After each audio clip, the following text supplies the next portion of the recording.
Barack Obama released terrorists from Guantanamo, and now they're plotting to attack us. Instead of fighting to fund our troops, he fights to fund Planned Parenthood. He spies on Israel and cut a deal with Iran. His plan after the attack in San Bernardino? Take away our guns. And while ISIS is beheading people and burning them in cages, he says climate change is our greatest threat. I'm Marco Rubio. I approved this message because America needs a real commander-in-chief.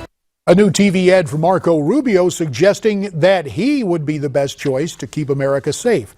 The Florida senator has been rising in the polls, but according to a new survey from PPP, Public Policy Polling, Donald Trump is still way out in front among New Hampshire Republicans. Check that out.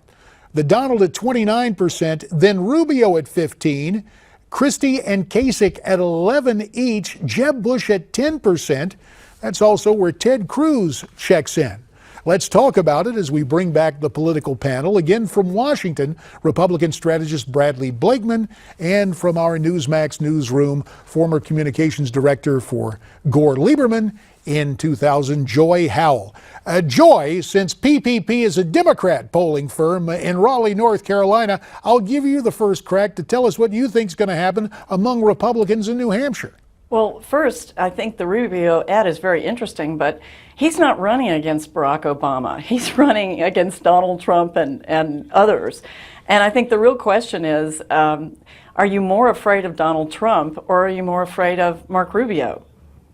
Well, it's an interesting way to put it. Let me turn to you, Brad Blakeman. New Hampshire, rightly or wrongly, over the past couple of cycles has a reputation of being a moderate state. Do you think one of the establishment candidates like Rubio will be able to overtake Donald Trump? Certainly possible. And first we have to look to see what happens in Iowa. If Trump does not win Iowa, of course, that gives the momentum to the person who will, likely to be then Ted Cruz. And Iowa gives momentum, and then we move into New Hampshire. And as you know, JD, New Hampshire's a fickle place. And the polls may suggest something today, and that may not happen on Election Day in New Hampshire. New Hampshire voters tend to make up their minds within a few days of the election. So it could be anybody's ball game in New Hampshire. And especially if Donald Trump loses Iowa, somebody else gets the momentum.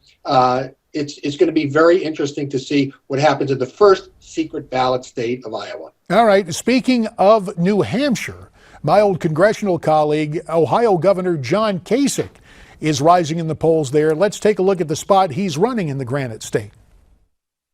He lived a hard-scrabble life in a rusty steel town. John Kasich never gives up. When he lost his parents to a drunk driver, he had the faith to carry on. Some said he couldn't balance the federal budget, but Kasich stunned Washington. They said he couldn't save Ohio from an $8 billion shortfall, but Kasich did. They say our best days are behind us. America never give up. So, Joy, it's kind of interesting. There in New England, it's kind of a country western approach, even though they talk blue collar in John Kasich. You think that ad's going to be effective for the Ohio governor? I think it could be. The problem is he's just so far back in the race generally. It's hard to see how Rubio or Cruz or someone else who is a little higher up doesn't walk away with a higher spot than Kasich.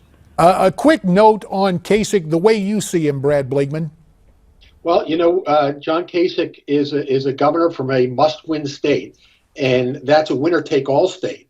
And right now, we're waiting till the Ides of March 15th, when those states become winner-take-all. If he can hang on and win Ohio and stay active in these states that are proportional, he certainly has a shot of being the nominee. And that's why I think it's anybody's ballgame.